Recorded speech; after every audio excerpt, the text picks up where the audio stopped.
Are films and the media right about hypnosis being used on witnesses to catch out criminals? Smash that like button and watch to the very end to find out.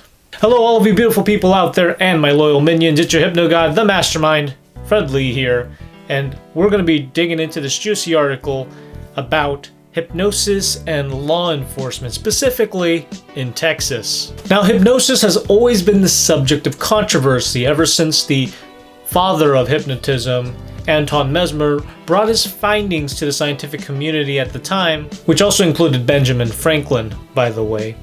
And they found that his animal magnetism at the time was nothing more than a placebo effect. And for those of you that aren't familiar with the placebo effect, it's something that doctors use to allow patients to have a more easier time during their visits. You might remember as a kid that when you went to get a flu shot or something like that, the doctor says you might feel a little pinch. Because most people, the idea of getting a needle and jamming it into your arm is a terrifying image, and the human mind can do incredibly crazy things. An instance of how the placebo effect can be done negatively is in a hazing situation. Now, I don't have the exact sources for everything here, so I'll try my best to find all the stuff, put in the description so you can check all this stuff out for yourself. But according to one instance of a sorority, fraternity hazing, they get a wet towel, they blind their newbies, the ones that just pledge and that are paying money to come in and be subjected to such torture. They're blindfolded, they're set kneeling, they have a wet towel, and they say, okay, we're gonna bring this sharp knife down on your neck. Now, obviously it's a prank to those individuals doing it, but clearly you can see where things go wrong here. Because the moment that cold towel touched that one kid's neck, he died instantly. So the placebo effect can be so powerful that it can actually kill people. There are specific set conditions for the placebo effect to work, so it is not an entirely viable method when it comes to things such as medical work and other things. There's, like I said, for the placebo effect, certain things need to be set in stone, and that could be a totally different video. Let's get on with the subject for today. Now, the article covers how the state of Texas's law enforcement, the law enforcement at Texas specifically allowed the use of hypnotism for their investigations.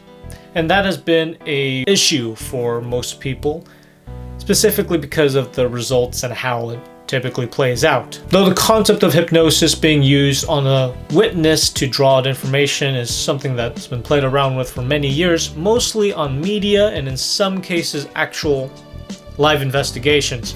Texas apparently has been doing this for many years. And especially in this climate, oh boy, imagine a cop walking up to you, hypnotizing you, and who knows what goes down. Now, those of you out there, no need to freak out because law enforcement aren't properly trained into how to properly hypnotize people. These guys tend to do things like what I've described as the placebo effect. They're doing the Anton Mesmer method, and the odds of you being hypnotized to do something outlandish is very low. But when it comes to drawing out certain information, it's nothing, well, with their method, it's more of just talk therapy. They draw out information where some of it's true, some of it's not true, and cops aren't taught to differentiate between memories, since memory is a complex subject, and especially when someone is actually under hypnosis, the brain cannot comprehend the difference between what's a real memory and what's something that they just made up on the spot. Now, there are some instances where memories can be implanted, like in the movie Inception, but I'm not going to play any clips because copyright, right? So your likes and everything do keep this channel afloat, so do the right thing. And because of this error of not properly training law enforcement to hypnotize people, as well as the inaccuracy of the information that they draw out, nor do they have a system to filter out what's real information, what's not, obviously it's proven to be an ineffective method to catching criminals in an investigation. And as such, many innocent people were sent to jail or were put on death row. thanks to this inaccurate system that Texas's law enforcement put together. Considering the source of when this article came out, it's probably been years since then, and Texas probably saw this article and they came to their senses. Hey Patrick, what am I now? Stupid? No, I'm Texas! Cops! What's the difference? And realized, okay, well, this is going to be a pain in the butt because government jobs tend to not want to put in the additional effort to train and also pay their employees because, let's face it, we're all lazy. But there's always a time and a place for hypnosis. And should hypnosis be a viable method to drawing out information in an investigative case, the practitioner must know the following. First and foremost, they must understand that memory can easily be manipulated by hypnosis. So an example would be the witness is supposed to recall an incident. In this case, it happened at an intersection. There was a car crash, and then it's a matter of finding out the car that struck first, right? As an instance. What the practitioner should avoid is, did you see a red car? See what he did there? The moment the practitioner said, see a red car, or they're really specific on certain things, you may or may not know if the subject actually seen it. But because it's hypnosis and also people take in commands relatively easily, they can end up saying, yes, I did see a red car, when in fact they didn't. So when the brain is under hypnosis, it does bizarre things like that. Once the practitioner has a full understanding of how to use hypnosis in this type of scenario, then filtering out the information and also backtracking it with some physical evidence, you may find that it can be accurate for the most part, as long as all these components and factors are considered. And from personal experience, as you've seen on my channel, memory manipulation is always an interesting subject of mine. Sleep and stand, sleeping and standing. There you go, just letting that go. Sleeping and standing, just like that. Sleeping and standing, just like that. There you go, there you go, there you go. Next time you open up your eyes, 3's just gone from your mind. Nod your head nice and big from your stand. 1, 2, 3, eyes open. Bring yourself back in, Candace. How you feeling? Whoop. Good. So we'll do this, Candace. Gonna hold your hands out like that. Okay. 1, 2.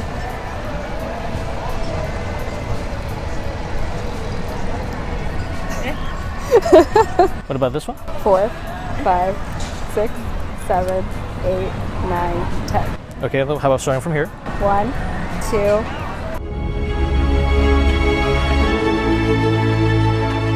Okay, so what's 1 plus 1, Candace? 2. 2 plus 1? 4. Here's the crazy part, Candace. Look right here. See your name right there? Now the name, your name, and the number 3 is just going to switch places. You can say 3, but your name is gone. Go ahead and count out loud. 1, 2, 3, 4, 5, 6, 7, 8, 9, 10. And your name? Christina. Christina? Is that what friends call you? No, that's her. So you're both Christina. You're going to give your name right back. It's just right back. What's your name? Candace. That's not crazy? And now, obviously, I know you guys like that old clip, but still. There's one specific feat that I want to replicate and actually put on camera. I've only done this a few times. Usually it's just off the cuff.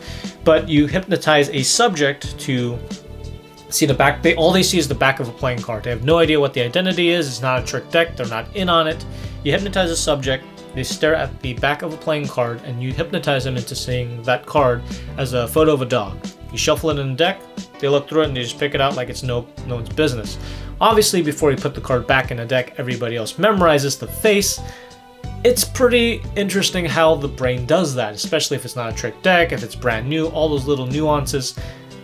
This is something that I have to record and show on camera. So to get to that point, and once this whole pandemic thing goes away, we need to keep this channel strong and the community to grow even more. So do the right thing by slapping one of these, sharing the video, put your feedback in the comments for potential articles related to hypnosis or other interesting things that you want me to cover, and we'll take it from there. And if you haven't joined the Minion Army already, Why the heck aren't you doing it? It's really not that hard. You don't have to think twice about it.